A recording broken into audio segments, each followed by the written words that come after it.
السلام علیکم دوستو۔ قرآن مجید کی سورہ توبہ آیت نمبر 30 میں اللہ تعالیٰ ارشاد فرماتا ہے، اور یہود کہتے ہیں کہ عزیر اللہ کا بیٹا ہے، اور عیسائی کہتے ہیں کہ مسیح اللہ کا بیٹا ہے۔ یہ ان کے منہ کی باتیں ہیں، وہ کافروں کی سی باتیں بنانے لگے ہیں جو ان سے پہلے گزرے ہیں۔ دوستو، یہ تو ہم سبھی جانتے ہیں کہ مسیحیت کے پیروکار حضرت عیسیٰ علیہ السلام کو خدا کا بیٹا تسلیم کرتے ہیں اور انہیں خدا کے ساتھ عبادت میں بھی شریک بناتے ہیں۔ تاہم اہل یہود کی جانب سے اس بات کو یکسر مسترد کیا جاتا رہا ہے کہ وہ حضرت عزیر علیہ السلام کو خدا کا بیٹا تسلیم کرتے ہیں۔ قومی بنی اسرائیل کا کہنا ہے کہ تاریخ میں ایسا کوئی دور نہیں گزرا کہ جب ہماری قوم نے حضرت عزیر علیہ السلام کو خدا کا بیٹا کہا ہو۔ اہل ایمان کے مطابق حضرت عزیر علیہ السلام اللہ کے ایک نبی ہیں جنہیں یہودی عزرا کے نام سے پکارتے ہیں۔ تاہم یہودی حضرت عزیر علیہ السلام یعنی عزرا کو کوئی نبی نہیں بلکہ صرف ایک کاہن یا پریسٹ ہی تسلیم کرتے ہیں۔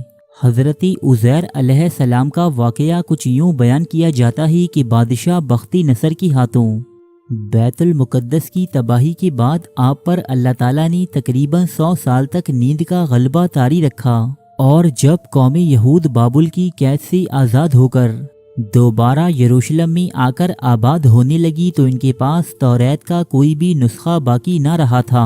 تب حضرت عزیر علیہ السلام یا کاہن عزرا نے تمام بنی اسرائیلیوں کو جمع کیا اور ان کے سامنے توریت کو پڑھ کر سنایا اور اسے تحریر بھی کروایا۔ الغرض یہودیوں میں حضرت عزیر علیہ السلام کو وہ رتبہ اور تقدس حاصل نہیں جو انہیں مسلمانوں میں حاصل ہے۔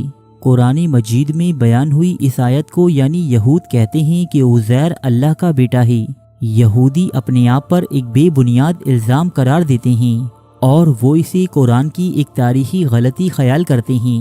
نعوذ باللہ۔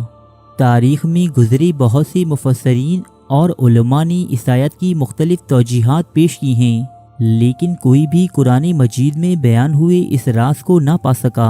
حالیہ دور میں چند جدید محققین نے قرآن کی اس آیت کی ایک بالکل ہی الگ تشریح بیان کی ہے، جس کے مطابق اس آیت میں بیان ہونے والا عزیر یہودیوں کے کاہن عزرا نہیں بلکہ یہ عزیر نشاندہی کرتا ہے مصر کے ایک قدیم اور نامور دیوتا اوزائرس کی۔ اوزائرس مصریوں کا وہ دیوتا ہے جسے قدیم مصری قوم اپنے خدا را کا بیٹا خیال کرتی تھی۔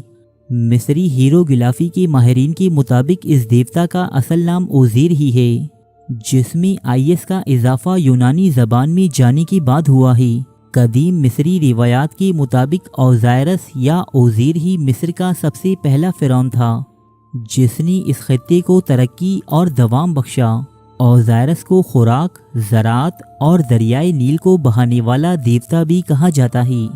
مصری افسانوں کے مطابق اوزائرس وہ پہلا شخص تھا کہ جس کی لاش کو ممی بنایا گیا، اور مصریوں کے مطابق یہی وہ پہلا شخص تھا جو موت کے بعد واپس زندگی کی جانب لوٹ آیا تھا۔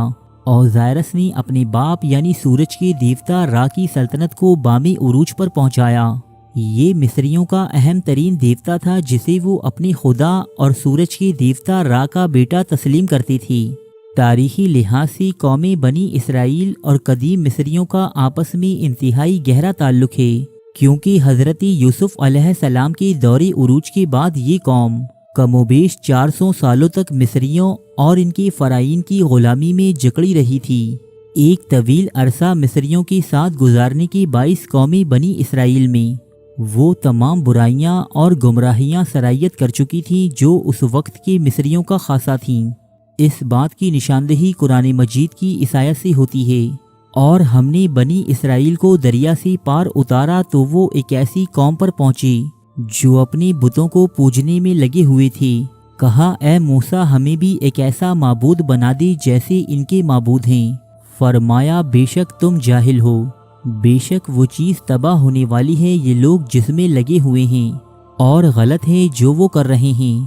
سورہ اعراف آیت 138 تا 139۔ قرآن مجید کی یہ آیت واضح طور پر اشارہ کرتی ہے کہ جب قوم بنی اسرائیل مصریوں کی قید سے آزاد ہوئے تو یہ لوگ شرک اور بت پرستی میں مبتلا تھے، اسی لیے ان لوگوں نے حضرت موسیٰ علیہ السلام سے ایک بت بنانے کی خواہش ظاہر کی تاکہ وہ اس کی عبادت کر سکیں۔ اور جب حضرت موسیٰ علیہ السلام کوہ سینا کی جانب تشریف لے گئے تو اس قوم نے آپ کی غیر موجودگی میں ایک بچھڑے کا بت بنا کر اس کی عبادت شروع کر دی۔ مفتی ابولیس اور ان کے جیسے جدید خیالات رکھنے والے علماء کے مطابق یہ تمام عوامل اس بات کی جانب اشارہ کرتے ہیں کہ قدیم ادوار میں یہودی بھی اپنی حکمران قوم مصریوں کی مانند ان کے دیوتا اوزائرس کو خدا کا بیٹا کہنے اور تصور کرنے لگے تھے۔ ماہرین کے مطابق اس دور کی یہودیوں کے پہناوے اور عادات و اطوار میں مصری دیوتا اوزائرس کی بہت سی علامات پائی جاتی تھیں۔ اس جدید تحقیق کے مطابق قرآن مجید میں بیان ہونے والا لفظ عزیر در حقیقت مصری دیوتا اوزیر ہی ہے، جو یونانی اور لاطینی زبانوں سے گزر کر اوزائرس کا روپ اختیار کر گیا ہے۔ دوستو، یہ ویڈیو ایک انگریزی یوٹیوب چینل دی بلیور کی ایک ویڈیو کا اردو ترجمہ ہے، جس میں ہماری کوئی ذاتی تحقیق یا رائے شامل نہیں۔ امید ہے کہ یہ ویڈیو آپ کی معلومات میں اضافے کا باعث بنی ہوگی۔ اگر واقعی ایسا ہے تو اسے لائک اور شیئر ضرور کیجیے گا۔